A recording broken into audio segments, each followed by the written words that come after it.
dans un monde existant, un petit peu à l'image aussi de notre campagne de communication où on va voir en fait cette femme transparente qui existe, qui est là, qui n'est pas là, est-elle présente, n'est-elle pas présente, on ne le sait même plus en fait. Et c'est ça vraiment qui est très intéressant de voir car on peut être présent sans l'être aujourd'hui à travers la virtualité et le cloud. C'est quelque chose qui est vraiment, qui peut faire subsister en fait notre personnalité. Et c'est ça aussi qu'on va retrouver à travers ces aspects troubles, ces aspects de contact avec la nature, d'une nature qui est peut-être digitale, qui est peut-être réelle. Il y a encore des choses à découvrir dans la nature et c'est bien ce réveil charnel qu'on va avoir aujourd'hui, cette ambivalence complète entre un désir de science-fiction et une réalité bien présente. Le zénith aveuglant, c'est cette inondation d'images qui va nous arriver comme un midi frappant, comme le midi de nos vies, où on va avoir cette permanence des images qui vont nous inonder, des couleurs, des formes, des lueurs, des aspects, des gonflants, tout ce qui est la création digitale en 3D. On n'arrive même plus, sur l'ensemble de ces images, je suis sûr que vous n'arrivez absolument pas à distinguer ce qui est réalisé vraiment de façon réelle, ce qui est réalisé en 3D, ce qui a été photographié, ce qui a été créé par un ordinateur. On est complètement aveuglé par cette lumière de l'écran, cette lumière qui nous transmet des informations parfois vraies, parfois fausses, comme je l'ai dit, des informations dont on n'arrive même plus à distinguer leur réalité. C'est bien ça, cet esprit du zénith aveuglant, ce frappement de couleurs, ce miroitement permanent devant les yeux, l'écran de notre téléphone, l'écran de notre télévision, l'écran de notre ordinateur, les images qui défilent devant nous sans cesse, le scroll permanent pour être imprimé et être connecté au monde, puisque c'est bien notre but. Fatigué de ces images qui nous arrivent de façon permanente, on va voir que dans la société, notre esprit va vouloir aussi se reposer. Se reposer en se reposant, alors ça c'est un petit jeu de mots marrant en français, mais je ne sais pas s'il est traduisible.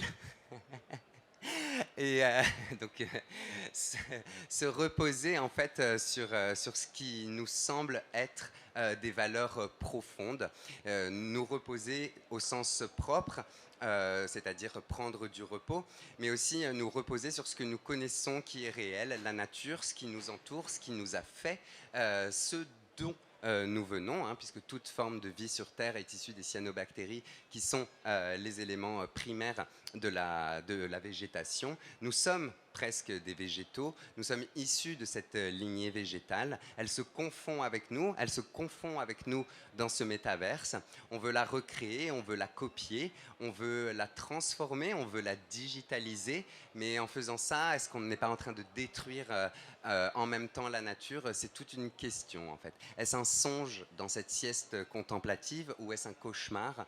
On ne le sait pas trop. C'est ce que nous allons découvrir par la suite. Dans cette période suivante de notre journée, dans cette horloge de l'Apocalypse, c'est cette veillée agitée. Cet ensemble, en fait, où le soir, ce moment où le soir tombe, où la lumière fatigue, et où en miroir, on observe ce qui nous meut, mais en même temps qui nous fait peur. Les ombres de demain, en fait, arrivent sur nous à travers ces images tranchantes, piquantes, ces esprits gloutons, ces esprits digitaux en fait qui s'entrechoquent. On veut faire bien, mais on ne sait pas si ça l'est. On crée l'accumulation dans l'esprit biodégradable, mais est-ce qu'une accumulation biodégradable n'est pas déjà une pollution? Alors est-ce qu'il faut créer dans le digital? On ne sait pas non plus. C'est vraiment toujours cette ambivalence, qu'est-ce qui est bien, qu'est-ce qui est mal, qu'est-ce qu'il faut faire pour demain. On ne sait même plus par où aller. Et c'est vraiment cet esprit qu'on va retrouver à travers ce point de bascule auquel chacun doit répondre seul, comme je l'ai écrit dans le book. Une citation de Jovette Marchesso qui illustre très bien cet esprit de la veillée agitée. Deux questions nous tourmentent, la question de l'origine, du commencement et la question de l'issue dernière. Tout le reste n'est que remplissage et façon de passer le temps. Eh bien oui, on est, on meurt, on a une vie, mais en même temps, cette vie digitale, est-ce qu'elle sera prolongée? Est-ce qu'elle existe? Est-ce qu'elle sera toujours dans le cloud? Toujours cette question vraiment très très préoccupante pour nous. J'existe, mais comment est-ce que j'existe? Je sais d'où je viens, je sais que je suis là, je sais que je suis humain, mais est-ce que je serai encore humain demain ou est-ce que la nature va se retourner contre moi? Eh bien, c'est cet esprit qu'on va aussi retrouver dans les préoccupations actuelles et à travers cette veillée agitée. Alors après la veillée, effectivement, il y a le crépuscule, un crépuscule accablant de toutes nos erreurs du passé, où on va retrouver eh bien, des images très noires, des images qui vont reprendre ces esprits goudronnés, asphaltés, ces esprits comme du caoutchouc de pneus, de brûler, cette terre en fait qu'on a complètement saccagée, ce réveil en fait finalement, cette compréhension de nos erreurs catastrophiques du passé, cette accumulation d'erreurs. On va retrouver beaucoup d'esprits d'accumulation, d'esprits de retournement, d'esprit de circularité d'un phénomène qui se reproduit et qui va se matérialiser en fait comme le travail de Michel Mattinson ou encore les esprits 3D de Fontana. Où on va bien rechercher en fait un cycle qui tourne, mais un cycle quelque part, un cycle maléfique, comme un cercle vicieux dans lequel on s'est enfermé. Eh bien, le crépuscule accablant de nos vies qui aujourd'hui pointe devant nous avec ce réchauffement climatique, avec cette pollution omniprésente, avec ce monde brûlé, carbonisé qui s'offre à nous et avec lequel nous devons composer pour demain. Et pour demain, qu'est-ce qu'on espère? Eh bien, on espère eh bien, un minuit incandescent, on espère une beauté, on espère une fusion de la nature avec l'homme, on espère une symbiose entre cette synthèse et entre cette synthèse artificielle du virtuel, du métaverse et notre vie réelle. On espère vraiment eh bien, cette scission, cette fusion entre les deux éléments. On va retrouver dans cet esprit eh bien, des esprits d'opposition, du noir et de la lumière, toujours cette incandescence marquée, cette luminosité de l'écran, ces lumières omniprésentes, ces couleurs fortes, ces couleurs accablantes quelque part et incandescentes qui vont infiltrer un esprit naturel qui va se mêler à la virtualité. Un travail très intéressant que je vous... D'ailleurs, l'ensemble des photographies que vous allez retrouver dans le book sont légendées avec les renvois vers les Instagram ou les sites internet des artistes quand il s'agit d'images d'artistes reconnus qui ont tous donné leur accord d'ailleurs pour participer à ce book. Et bien sûr, et voilà, cette confusion en fait à nouveau entre notre monde réel, notre monde artificiel, mais vraiment un désir de rendre le monde qui se trouve autour de nous plus beau, de l'améliorer, mais sans à nouveau bien reproduire ces erreurs du passé. Minuit, ce moment où tout s'arrête, où tout va basculer et où finalement on arrivera à entrer en résonance avec la nature, avec le monde qui nous entoure, quand nous aurons les clés en fait de cette description, quand nous arriverons à décrypter, excusez-moi, cet esprit, quand nous arriverons à décrypter les mystères de la création, les mystères d'où nous venons, eh bien peut-être que nous aurons une aube plus joyeuse et un réveil beaucoup plus amusant que ce qui nous arrive actuellement. Alors, une fois que nous avons vu eh bien, tous ces points d'intérêt de la société pour toutes ces problématiques, ces ambivalences en fait entre notre existence et notre non-existence virtuelle, eh bien, nous allons voir comment elles s'interpénètrent pour aujourd'hui eh bien, créer finalement comme de nouvelles générations. Nous avons voulu illustrer à travers 4 âges de la vie comme eh bien, le temps qui passe d'une vie, eh bien, les esprits qui frappent les générations et comment aujourd'hui elles perçoivent le monde et comment en fait ceci eh bien, se transforme en esthétique particulière et en couleurs. Notre première génération, eh bien, ce sont les MetaBabes, ce qu'on a appelé les MetaBabes, les enfants du métaverse. On connaissait déjà les Digital Natives. Eh bien, aujourd'hui, ce sont les MetaBabes. Ils naissent directement dans la virtualité, hein, dans le métaverse. Vous savez qu'on peut s'accoupler, donc on peut très bien avoir un enfant virtuel. Il n'y a aucun problème à ça. Mais du coup, ça pose une grosse question existentielle. Est-ce qu'il existe? Est-ce qu'il n'existe pas? Et ça va se développer et se traduire, eh bien, par cette gamme très primaire, ces idées d'incandescence, de chaleur, de réseau de chaleur, ces couleurs très tranchées, comme des jeux Play School, comme une invention en fait pour demain.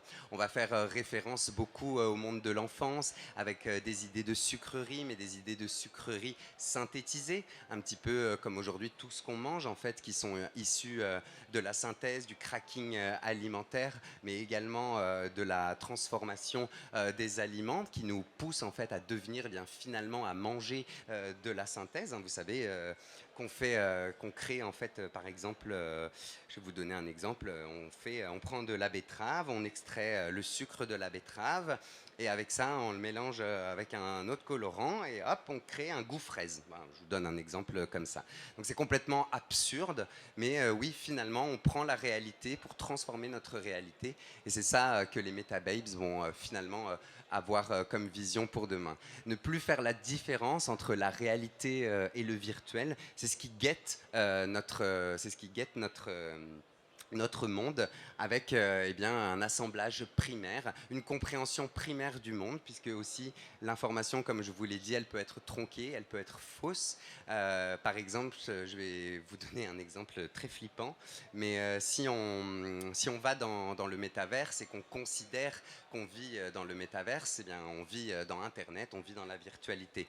On vous a présenté, vous et moi, quand Internet est apparu dans les années 90, c'est bien comme la bibliothèque du savoir, comme la disponibilité, une ouverture sur le monde pour tout le monde, à tout instant, la réponse à chaque question. Bien, si on se trouve dans le métaverse, dans ce monde virtuel, et que la personne qui contrôle ce métaverse, puisque ce métaverse n'est pas réel, eh bien, décide de remplacer une information par une autre, ou d'enlever une information, comment faire alors pour savoir ce qui est réel et ce qui ne l'est plus? Et c'est ça vraiment le point d'intérêt aujourd'hui et le grand danger en fait qui guette notre société, d'où cette gamme en fait très primaire en fait de compréhension qui traduit en fait cette compréhension primaire du monde. C'est comment en fait bien distinguer ce qui est vrai, ce qui est faux, comment savoir en fait quand on est dans ce monde virtuel si on n'est pas en train de nous mentir ou alors si on nous retire en fait du savoir, pas comme dans une bibliothèque. Avant ça s'appelait un autodafé, on avait un mot pour dire ça, on brûlait les livres, on brûlait le savoir. Mais aujourd'hui, quand on fait erase, eh bien, ça ne s'appelle pas un autodafé. Quand on enlève des informations d'Internet, quand on crée une page Wikipédia avec des informations mensongères, ce n'est pas un crime, c'est juste, eh bien, Internet, c'est le virtuel, ça n'existe pas. Ce n'est pas légiféré, ce n'est pas installé, il n'y a pas de problème à ça, ça pose de problème à personne. Et pourtant, c'est un problème pour notre société, car le tout digital induit une intraçabilité de l'information. Et c'est ce qui eh bien, va, sur quoi on attire l'attention eh bien, avec cette gamme très primaire, cet ensemble d'éléments rassemblés, ces éléments primaires en fait, qui rencontrent la gamme des couleurs primaires, de cette gamme ludique, presque play school, j'ai envie de dire, cette gamme de jeux. Mais malheureusement, c'est un jeu qui est un petit peu triste et c'est un jeu qui est un peu dangereux. Donc à réfléchir, savoir eh bien, ces MetaBabes, que vont-ils devenir? Parce qu'aujourd'hui, l'étape d'après, quand on est adolescent, eh bien, qu'est-ce qu'on fait? On les a appelés les digital swipers. Les digital swipers, qu'est-ce qu'ils font? Eh bien, le swipe, ils swipe à droite, à gauche, ils rencontrent, ils connectent, ils Tinder, ils Grindr, ils Instagram, ils TikTok, je sais même plus quoi, tellement il y en a. Ils vivent dans ce monde complètement foufou qui n'existe pas. Ils s'imaginent un rêve américain, ils s'imaginent une vie qui n'existe pas. Ils sont abreuvés à Netflix, ils sont abreuvés à Instagram, ils sont abreuvés à Kim Kardashian, ils sont imposés de couleurs, d'esprit à penser, et ils sont finalement eh bien, prêts à penser pour la société de demain. Une de nos couleurs phares de la saison, c'est cette guimauve numérique. C'est ce qu'on a voulu ressortir à travers axe rose, cet esprit rassurant. On est très rassuré sur la toile quand on est dans son petit monde de téléphone, on est dans son canapé, on est bien au chaud, on n'a pas peur de rien. Et bien finalement, c'est à ce moment-là que tout peut arriver. On peut se faire hacker, on peut se faire presque violer son intimité, on peut être humilié en public, on peut être insulté. Comme je l'ai dit avant, avec l'information, on ne sait même plus ce qui est vrai ou ce qui est faux. On ne peut même pas savoir si la personne qui vous insulte est la vraie personne, si elle existe, si c'est un robot. Enfin bon, c'est une catastrophe totale. Et au final, eh bien, c'est cet esprit à la fois malléable et en même temps déterminé, puisque vous avez remarqué, hein, cette jeunesse aujourd'hui, elle est très forte, elle est très marquée, elles ont des personnalités vraiment affirmées, ils s'affirment de plus en plus en style, ils s'affirment de plus en plus dans leur goût, ils se regroupent par communauté, TikTok, blablabli, blablabla. Et du coup, eh bien, en fait, ils sont que dans de l'entre-soi, ils sont que dans un confort, en fait, finalement, d'où cette gamme, en fait, très molle, très agréable, un peu pastel, un peu vive, un peu sympathique.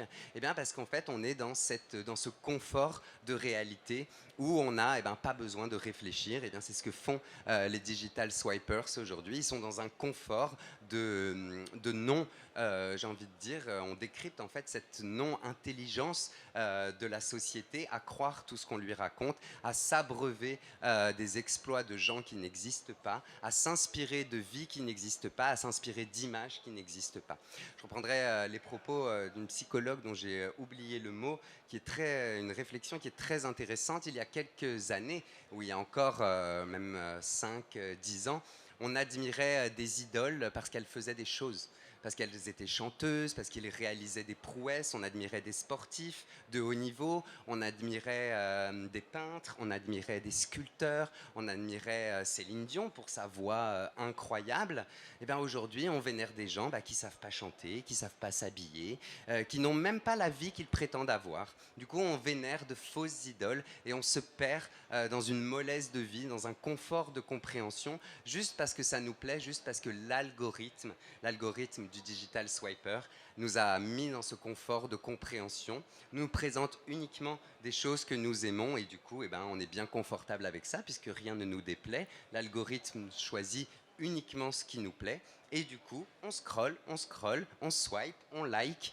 Et voilà, notre vie, elle se résume à ça. Est-ce qu'un like est un phénomène d'admiration ou est-ce que c'est pour attirer l'attention? On ne sait même plus. On ne sait même plus si on dit à quelqu'un qui nous plaît pour lui faire plaisir ou pour se faire remarquer soi-même. C'est vraiment une très grande ambivalence sur la personnalité. Et vous pourrez d'ailleurs le remarquer actuellement sur Instagram et depuis maintenant quelques mois, on voit vraiment une dégradation de la présentation du profil des gens avec des vies qui sont de plus en plus fausses, qui sont de plus en plus simulées, mais toujours dans des esthétiques comme on voit aussi dans cette esthétique de digital swiper, de plus en plus poussée pour nous faire croire aux mensonges. On admire par exemple dans la mode des influenceuses de mode pour leur style incroyable, mais est-ce qu'elles choisissent les vêtements qu'elles nous proposent?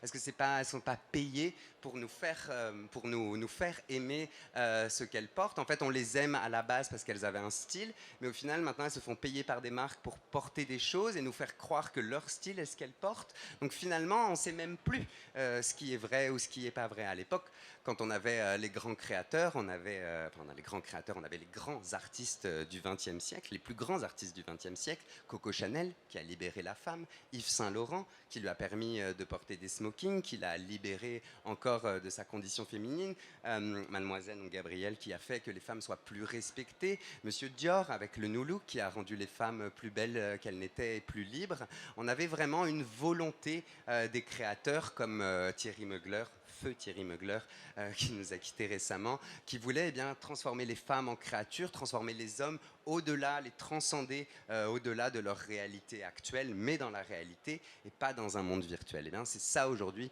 qu'on court comme danger, en fait, c'est d'entrer dans cette espèce de guimauve et de facilité de compréhension pour demain, et c'est ce qui guette nos générations de digital swipers, nos adolescents de la vie, ceux qui sont entre ces deux mondes, en fait, ces digital natives qui sont devenus aujourd'hui des digital swipers. Notre Troisième génération, eh bien, c'est les Lost Transitioners. C'est ce qu'on appellera avant eh bien, peut-être les 68 arts ou alors les rebelles des années 80. Ben, c'est une génération qui est perdue entre ces deux mondes. Parce que nous, on n'est pas nés avec Internet, on n'est pas nés avec les réseaux sociaux, on a appris à se rencontrer sans téléphone mobile, on a appris à lire notre montre avec des aiguilles et pas avec un écran digital, on regardait la télé, Internet n'existait pas. Quand on voulait une information, on allait à la bibliothèque, on était dans la réalité, mais aujourd'hui, la réalité, en fait, elle est virtuelle. Alors, comment on fait? Parce que nous, on ne sait pas tout ça. On ne sait pas interagir autrement que dans la réalité. On ne sait pas interagir avec des gens qui n'existent pas. On admire des idoles qui sont complètement obsolètes aujourd'hui. Si on parle de Céline Dion, bah, je reprends toujours, parce que j'adore Céline Dion. D'ailleurs, je vous conseille le film Aline. Très beau film qui vraiment, voilà, super, bref. On admire des idoles qui sont obsolètes alors que les jeunes, ils admirent des idoles qui sont stars du porno. C'est-à-dire que dans les années 80, montrer son sein, c'était vulgaire, mais alors aujourd'hui, montrer sa chatte, c'est génial. Donc ça, c'est vraiment quelque chose qui est complètement absurde pour nous, génération un petit peu plus avancée. Comment ça se fait que la nudité, la pornographie, la vulgarité d'un string, la vulgarité d'un body, la vulgarité de coït qu'on voit en public maintenant, pourquoi tout ça a disparu? Donc c'est vraiment cet esprit, on est complètement lost en fait, on ne sait plus si on est dans la réalité, dans la virtualité, on ne sait plus si ce qu'on fait, puisqu'on nous a dit il faut passer au tout digital, mais en fait le tout digital, ça saccage le monde, puisque quand on imprime des livres, on est sur une énergie renouvelable, par exemple, on utilise des arbres, et un arbre, ça peut repousser. Et bon, après, voilà, on peut réutiliser le papier pour plein d'autres choses, et une fois que c'est fait, l'énergie, elle est finie d'être consommée. Mais aujourd'hui, on est dans une crise de l'énergie, et pourtant on nous a dit de passer au tout digital, mais pour le tout digital, il faut qu'on utilise des métaux rares, ça coûte encore plus cher que du papier, on doit extraire de la terre, polluer encore plus, et pensez bien qu'une information, quand elle est imprimée sur le papier, elle reste, elle est imprimée, l'énergie, elle est dépensée. L'arbre, il a poussé, la machine, elle a tourné, on a utilisé l'encre, ça y est, c'est fini. Non, votre information digitale, elle, c'est pas pareil. Votre information digitale, elle, une fois qu'elle est lancée dans le cloud, dans le monde digital, dans le métaverse, eh bien, en fait, à chaque instant, qu'on va vouloir la consulter, on va consommer de l'énergie. Et tant qu'elle va exister, cette information, elle va être sur un serveur qui va consommer de l'énergie. Vous avez tous entendu que les serveurs informatiques aujourd'hui sont les aspects les plus polluants et les plus énergivores de notre société. Donc pourquoi dans un monde où on cherche à être écologique, économe, on va vers quelque chose qui consomme 2 fois plus. C'est vraiment ça, cet esprit du Lost Transitioners, une terre promise qui a été complètement saccagée, des efforts qu'on a fait dans le passé, mais qui finalement nous propulsent vers une ère caniculaire, un éclat nucléaire. Alors, dans les années 80, le nucléaire, c'était génial, par exemple. Dans les années 90 et 2000, il fallait absolument sortir du nucléaire. Mais depuis 2 mois, alors c'est super, c'est une énergie renouvelable. Ah, qu'est-ce que c'est la vérité? Qu'est-ce qu'on en sait? Moi, je ne suis pas astrophysicien, moi, je ne suis pas Angela Merkel, je n'ai pas la connaissance de l'atome et je n'ai pas la connaissance des stockages des déchets nucléaires. Qu'est-ce qu'on va faire de tous nos déchets du passé? Est-ce qu'ils vont nous attaquer? Est-ce qu'ils vont nous retomber dessus? Est-ce qu'on a bien fait d'essayer de préserver la nature? Ou est-ce qu'il fallait complètement la détruire? Est-ce qu'il fallait limiter? Est-ce qu'il fallait aller à l'inverse? On ne sait même plus à quel sein se vouer. Et c'est ça vraiment, cet esprit naturel. On est dans une gamme un peu morne, très naturelle mais un peu morne. On est un peu comme à l'automne de notre vie en fait. On est un peu en train de se faner, un peu en train de perdre confiance en nous, de perdre confiance en ce en quoi nous croyons, Je vais essayer d'articuler quand même pour la traductrice. Et et du coup, on va se retrouver dans cette gamme presque très naturelle, mais complètement automnale, qui va en fait reprendre à la fois un esprit de la nature et qui va s'opposer à l'esprit urbain qu'on essaye de combattre. C'est ce qu'on va retrouver dans tous les aspects, ces aspects piquants qu'on a vus précédemment, mixés à ceux de la nature. Est-ce que la nature n'est pas en train de se rebeller contre nous ? question, hein, Covid. Est-ce que la Terre a une conscience? Si on prend la théorie des fractales, que tout est la reproduction de ce qui existe précédemment, on ne sait pas interpréter l'univers, mais on ne sait même pas non plus pourquoi l'univers tourne comme ça sur lui-même. On ne sait pas, on est en train de découvrir comment est né l'univers avec des nouvelles connaissances, avec ces nouveaux télescopes. On est en train de voir ce qui s'est passé aujourd'hui. On est en train de voir aujourd'hui ce qui s'est passé dans le passé, donc c'est quand même incroyable. Mais finalement, on a peur, on a complètement peur, on a peur de nous-mêmes, on a peur de nos actions, on a peur encore de faire mal. Et du coup, on n'est pas morne, mais on essaye d'être naturel, mais tout ça n'est pas très joyeux, et tout ça est habité quand même de beaucoup d'esprits déformés, piquants, mal formés, un peu freaky, un peu flippants, des esprits gondolés, des mutations incongrues, des minéralités tribales, des dessins aériens. C'est vraiment c'est une espèce de balance entre cette urbanité et cette nature, mais qui se rencontrent dans un esprit presque perdu. Alors après nos Lost Transitioners, on va aller voir nos Silver Boomers. Ok, Boomer. On va essayer de comprendre et de voir un peu ce que la génération d'après, celle qui a tout vécu, celle qui a vécu la guerre de 39-45, celle qui a vécu les guerres du début du siècle, en tout cas en Europe, c'est ce début de 20e siècle. Finalement, eux, c'est comme s'ils étaient résignés, puisque tout ça est passé. Eux, ils sont presque à la fin de leur vie, et du coup, ils ont envie de profiter. Maintenant, c'est ce qu'ils se disent finalement les générations finies, c'est que, oui, on a fait des conneries, on a merdé, mais bon, maintenant c'est trop tard. Et du coup, même s'il faut être positif, il faut profiter de la vie, il faut profiter de ces derniers instants, un petit peu comme une vieille personne en fait qui fait son chant du cygne, ou ce qu'on appelle la crise de la quarantaine, ou alors la crise de la soixantaine, où finalement, on a 30 ans de mariage et tout d'un coup, on se sépare, on revit son premier amour, où on devient gâteux, on retourne en enfance, etc. On refuse ses responsabilités, on refuse ces aspects trop sérieux, mais on sait un petit peu qu'on a merdé, on prend conscience de tout ça, mais on prend beaucoup de recul sur cet aspect, et on essaye d'aller vers un futur un peu dissimulé, un peu camouflé. Comment faire dans cette virtualité, hein? Vous savez très bien qu'il y a des générations beaucoup plus âgées. Aller parler du métaverse à une personne de 90 ans aujourd'hui, je ne pense pas que ça la concerne, mais pourtant elle est dans la réalité de notre vie. On pense, là en France, on a eu récemment des scandales sur le troisième âge, avec des maltraitances, parce qu'on est dans une économie et que tout est économique, et on transforme la vie, on donne un prix à la vie. Mais quel est le prix de la vie? En fait, ça, nos Silver Boomers, eux, ils le savent. Ils le savent que la vie n'a pas de prix, que chaque instant doit être vécu, que la vie peut s'arrêter à chaque instant, et que malgré tout, il faut continuer à avancer, et il faut continuer à créer, il faut continuer à exister, il faut continuer à être optimiste malgré cette noirceur, malgré cette difficulté. Ces générations, elles ont pu traverser la guerre, elles ont pu traverser la famine, elles ont pu voir des choses horribles. On peut penser à la guerre en Serbie, ou alors ces multiples conflits dans les pays de l'Est, des moments très durs qui sont même dans l'histoire récente. Et on sait qu'on peut y survivre, on peut survivre à tout.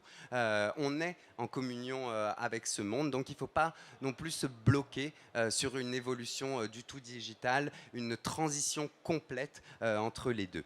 C'est vraiment cet esprit qu'on va essayer de restituer dans les 36 couleurs, les 36 couleurs de la saison, que je vous résume ici en gamme Star Color, des 9 couleurs les plus révélatrices pour demain. Avec cette sagesse céleste qui va du noir jusqu'à cette kératine endormie, en référence un peu aux cheveux blancs. des sages, cette noirceur on parle du noir chic, mais finalement ce noir qui va symboliser cette destruction du monde, cette bétonisation massive qui était très positive dans les années 70, mais qui aujourd'hui a tourné à la catastrophe et à la pollution. Ce rêve américain qu'on voyait, cette culture de liberté, cette culture d'économie libre, cette culture de Wall Street finalement, hein, où c'est la bourse qui dirige tout, où tout n'est qu'argent et valeur. Mais finalement, ces valeurs aujourd'hui, qu'est-ce que c'est? Elles existent ou pas? Est-ce que c'est de l'or? Est-ce que c'est de l'or dans des coffres? Pas vraiment, c'est des chiffres dans des ordinateurs, c'est des valeurs artificielles. Est-ce que la valeur de 150 000 followers, est-ce qu'elle est réelle? Est-ce qu'on monétise quelque chose de virtuel aujourd'hui? Il faut vraiment y penser. Donc c'est aussi c'est ça qu'on va décrire, cette personnalité immatérielle, un bleu clin profond pour donner ce bleu, cet esprit en fait d'une d'un ciel azuré, d'une perspective en fait positive, mais qui finalement serait digitale.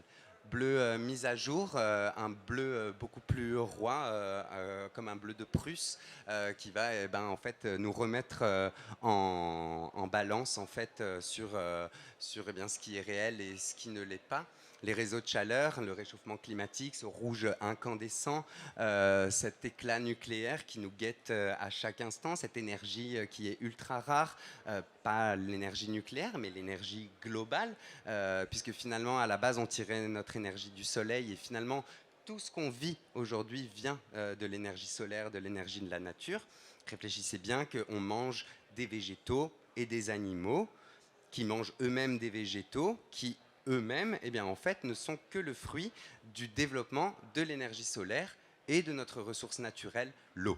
Donc on retombe bien sur ces éléments primaires qu'on épuise, avec conscience aujourd'hui, mais comment faire?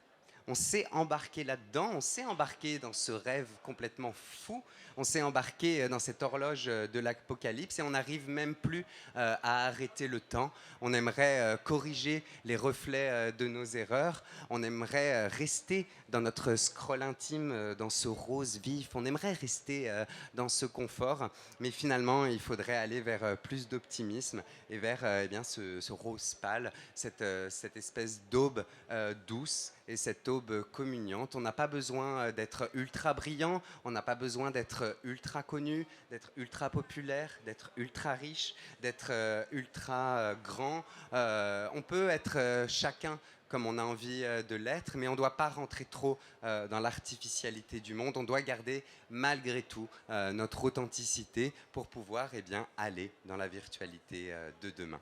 Ce sera là ma conclusion en fait avec donc l'ensemble des 36 couleurs de la saison et pour vous projeter dans ce futur que j'espère que vous construirez dans vos collections très positif. Je vous invite à retrouver l'ensemble de ces tendances en réalité et mises en tissu par nos exposants au forum principal, à vous promener dans ce monde qui n'existe pas, à passer un moment suspendu entre deux mondes au fond du hall sur notre forum de tendance.